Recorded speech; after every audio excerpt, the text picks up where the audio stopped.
신앙 고백 드리심으로써 2020년 10월 16일 새벽기도 올려드리겠습니다.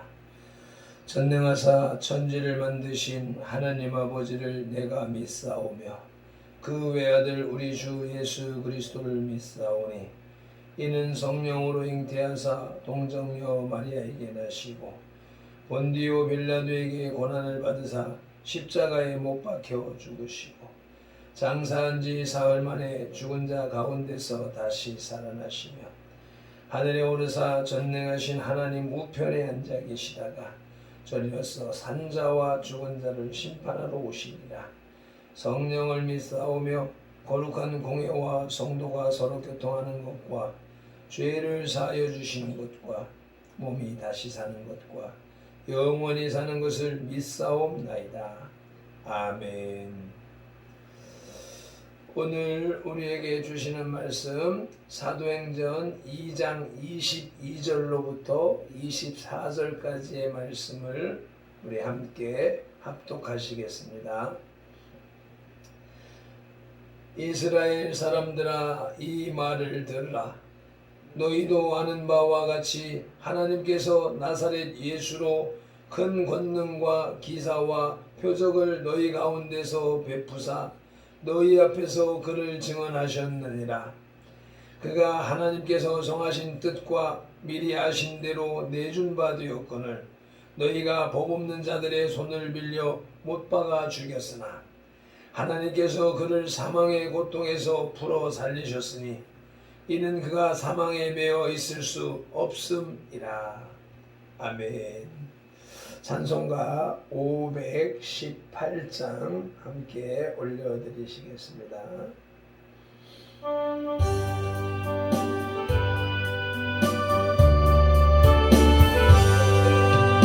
소리 들리니 예수 원하신다. 만민에게 전하라.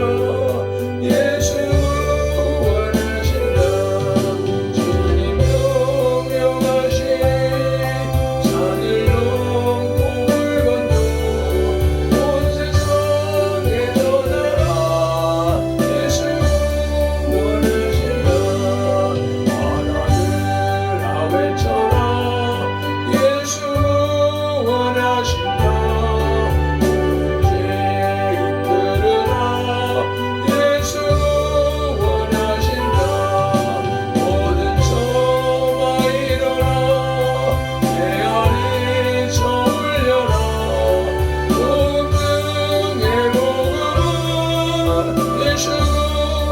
하나들아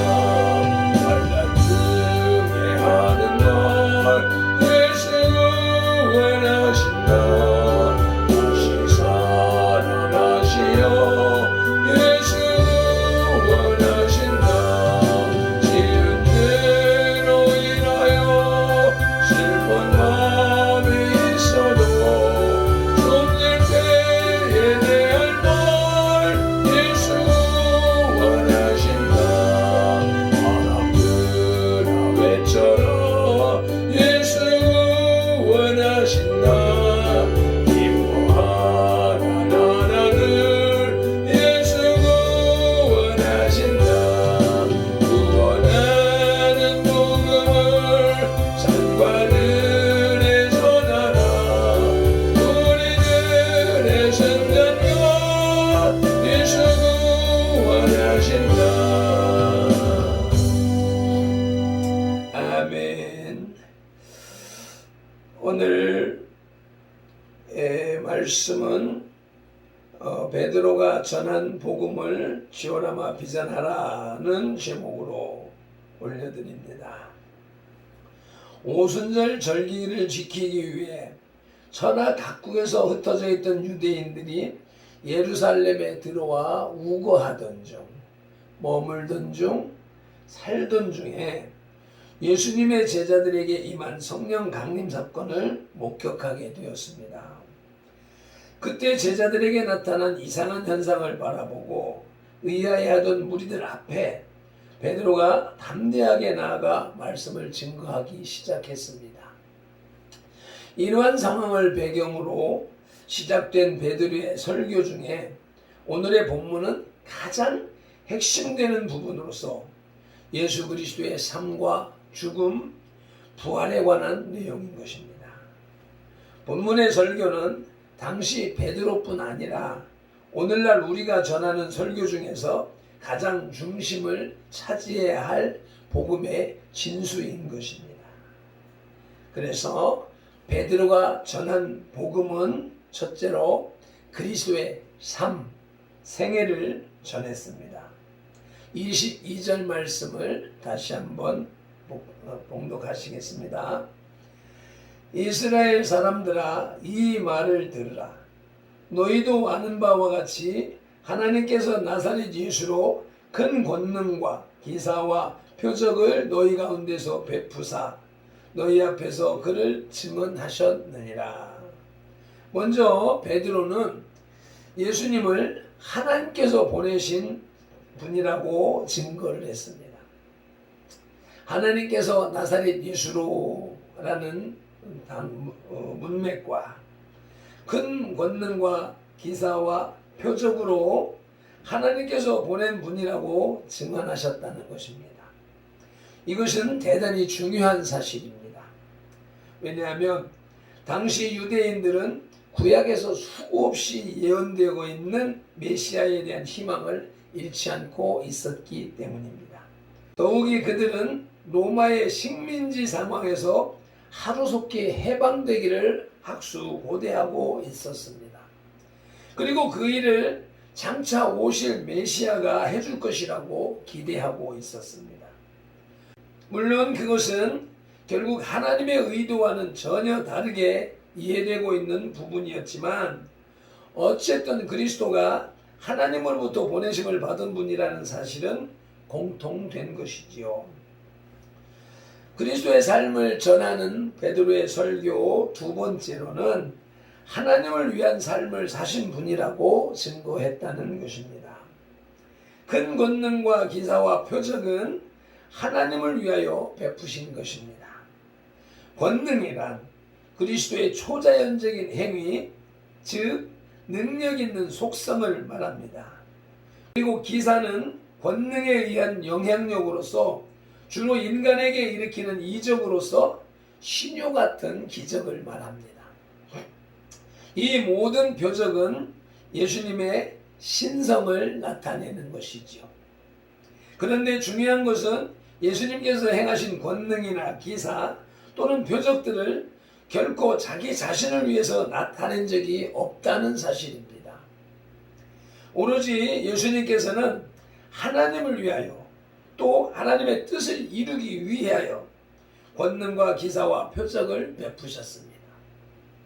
베드로가 이렇게 예수님을 소개하는 것도 결국은 유대인들의 잘못된 그리스도관을 시정하며 동시에 예수님을 확실한 그리스도로 확증하기 위해서였습니다.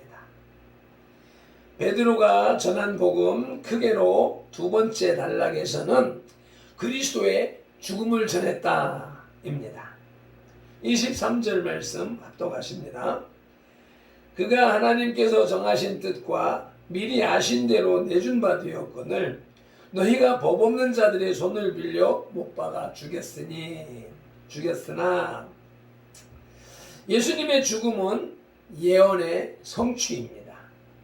유대인들이 법 없는 자, 즉 율법 없는 자, 로마 병사들의 손을 빌어 예수님을 죽였지만 그것은 실상 성경의 예언이 성취된 것입니다. 이미 수천 년 전에 창세기 3장 15절에서는 여자의 후손은 내 머리를 상하게 할 것이요 너는 그의 발꿈치를 상하게 할 것이라는 예언의 성취인 것이고, 또 수백 년 전의 선지자들 통해서는 이사야 50장 6절에서 나를 때리는 자들에게 내 등을 맡기며 나의 수염을 뽑는 자들에게 나의 뺨을 맡기며 모욕과 침뱉음을 당하여도 내 얼굴을 가리지 아니하였느니라는 말씀과 53장 7절에 도수장으로 끌려가는 어린 양과 같이 9절에 가서 그가 죽은 후에 부자와 함께 있었도다. 스가랴서 11장 12절로 13절에는 은 30개로 토기장에 밭을 사는 이와 같은 말씀들로서 예언되어져 있던 말씀이 그 예언이 성취된 것이라는 것이고, 또 시편 기자를 통하여서도 여러 가지 예언을 하셨는데, 시편 35편 11절에 불의한 증인들이 38장 11절에 내가 사랑하는 자와 내 친구들 내 친척들도 멀리 섰나이다 라는 예언, 또 109편 2절로 4절에서 그들이 악한 입과 거짓된 입을 열어 나를 치며 속이는 혀로 내게 말하며 또 미워하는 말로 나를 두르고 까닭 없이 나를 공격하였음이니이다. 나는 사랑하나 그들은 도리어 나를 대적하니 나는 기도할 뿐이라 하는 예언들이 성취된 것이지요. 즉 예수님의 죽음은 유대의 몇몇 사람들의 잘못이나 실수에 의한 것이 아니라 하나님의 완벽한 계획의 실현인 것입니다. 고린도전서 15장 3절로 4절에서는 성경대로 그리스도께서 우리를 위하여 죽으시고 장사 지난 바 되었다가 성경대로 사흘 만에 살아나셨다라고 기록을 하고 있습니다. 예수님의 죽음을 전하는 베드로의 설교 두 번째는 예수님의 죽음은 대속의 죽음이다 라는 것입니다. 우리 기독교에서는 그리스도의 죽음을 가장 위대한 죽음이라고 말합니다.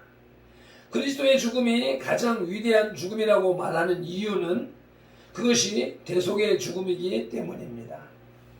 그는 우리 죄인들을 위하여 내준 바 되었습니다. 물론 그것은 스스로 택하신 자발적인 죽음이었던 것이지요. 이사야 50장 6절에서는 나를 때리는 자들에게 내 등을 맡기며 나의 수염을 뽑는 자들에게 나의 뺨을 맡기며 모욕과 침뱉음을 당하여도 내 얼굴을 가리지 아니하였느니라 라고 말씀합니다. 요한복음 10장 17절로 18절 말씀에서도 내가 내 목숨을 버리는 것은 그것을 내가 다시 얻기 위함이니 이로 말미암아 아버지께서 나를 사랑하시느니라. 이를 내게서 빼앗는 자가 있는 것이 아니라 내가 스스로 버리노라. 나는 버릴 권세도 있고 다시 얻을 권세도 있으니 이 계명은 내 아버지에게서 받았노라 하시니라 라고 말씀합니다. 모든 사람이 죄로 인하여 죽음의 위기에 빠진 상황에서 예수님께서는 모든 사람 되신 이 속죄의 제물이 되셨습니다. 로마서 3장 25절에 화목제물이 되셨다고 말씀하시며 고린도전서 5장 7절에서는 유월절 어린 양이 되셨다고 말씀하십니다. 히브리서 10장 12절에서는 이 영원한 단번의 제사가 그것을 완성했다라고 말씀하고 있습니다. 그리고 그것은 하나님의 가장 기뻐하시는 제물이 되신 것입니다. 다시 한번 정리해 볼 것 같으면 베드로의 전한 복음은 그리스도의 삶을 전했고, 두 번째로는 그리스도의 죽음을 전했고, 세 번째로는 그리스도의 부활을 전한 것입니다. 24절 말씀 합독하십니다. 하나님께서 그를 사망의 고통에서 풀어 살리셨으니 이는 그가 사망에 매여 있을 수 없었습니다. 부활은 예수님의 대속 사역이 성공했다라는 것을 의미하는 것입니다. 구약의 제사 제도에 입각해서 보면 그리스도는 대제사장과 제물의 두 가지 기능을 동시에 수행하신 분입니다. 우리 함께 히브리서 6장 20절로 7장 3절 말씀을 찾아보시겠습니다. 히브리서 6장 20절 마지막 절과 7장 1, 2, 3절 함께 합독하시겠습니다. 그리로 앞서가신 예수께서 멜기세덱의 반차를 따라 영원히 대제사장이 되어 우리를 위하여 들어가셨느니라. 이 멜기세덱은 살렘 왕이요 지극히 높으신 하나님의 제사장이라. 여러 왕을 쳐서 죽이고 돌아오는 아브라함을 만나 복을 빈 자라. 아브라함이 모든 것의 10분의 1을 그에게 나누어 주니라. 그 이름을 해석하면 먼저는 의의 왕이요 그 다음은 살렘 왕이니 곧 평강의 왕이요 아버지도 없고 어머니도 없고 족보도 없고 시작한 날도 없고 생명의 끝도 없이 하나님의 아들과 닮아서 항상 제사장으로 있느니라. 이 멜기세덱은 살렘 왕이요 예수님을 말하는 것입니다.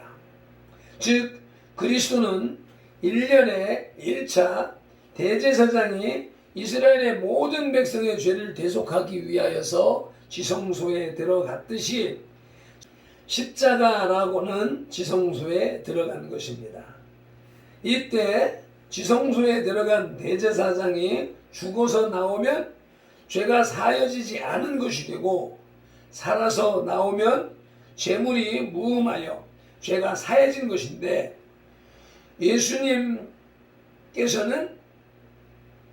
예수님께서는 살아서 나오심으로 부활은 그의 속죄가 성공하였음을 증거하는 것입니다. 두 번째로 부활은 죽음으로부터의 승리를 의미합니다. 이는 그가 사망에 매여 있을 수 없음이라 라고 말씀을 하시죠. 기독교는 부활의 종교입니다. 이 말은 곧 기독교가 죽음에 매여 있을 수 없는 종교라는 의미인 것입니다. 사탄은 죄의 사슬로 모든 인간을 사망 안에 가두어 놓았습니다. 그러나 이제는 그리스도께서 이 죄의 문제를 해결하시고 부활하셨으므로 더 이상 사망이 우리를 지배할 수 없습니다. 말씀을 정리하겠습니다. 베드로의 설교는 이제 본문으로 들어가서 예수 그리스도로 인한 표적과 기사를 상기시키고 그의 죽음과 부활이 하나님의 정하신 뜻 가운데에서 되어졌음을 선포하고 있습니다. 주님이 다시 오신다고 약속하신 지도 2000여 년이 지나갔습니다. 이러다 보니 기독교의 종말론적 신앙이 약화되고 있는데 이는 큰 문제가 아닐 수가 없습니다. 왜냐하면 주님이 곧 오신다는 급박한 마음이 아니라면 이 세상의 쾌락과 유혹에 안주하기 십상이기 때문입니다. 오늘도 베드로가 전한 복음을 지어라마 비전하면서 그리스도의 삶과 죽음과 부활을 생각하며 또한 다시 오실 재림의 예수님을 기다리는 그런 삶이 되시기를 예수님의 이름으로 축복합니다. 기도하시겠습니다. 주님, 오순절 마가다락방에서 성령님의 불세례를 받은 후에 많은 사람들 앞에서 예수 그리스도를 담대히 증거하는 베드로처럼 우리도 예수님의 삶과 죽음 그리고 부활을 분명하게 증거하는 전도자들이 다 되게 하옵소서. 나를 믿는 자는 내가 하는 일을 그도 할 것이요 또한 그보다 큰 일도 하리라는 말씀을 따라서 발편들과 선돌 가족도 권능과 기사, 표적이 따르는 증인들이 다 되게 하여 주시옵소서. 하나님의 뜻과 의지, 견해에 연합된 삶을 사신 예수 그리스도 이름으로 기도드리옵나이다. 아멘. 우리 찬송 다시 한번 올려드리고 자유롭게 기도하신 후에 주기도문으로 마치고 귀가하시기 바랍니다. 찬송하시겠습니다.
모든 가족들이 되기를 예수님의 이름으로 축복합니다. 주여 삼창하며 기도하시겠습니다. 주여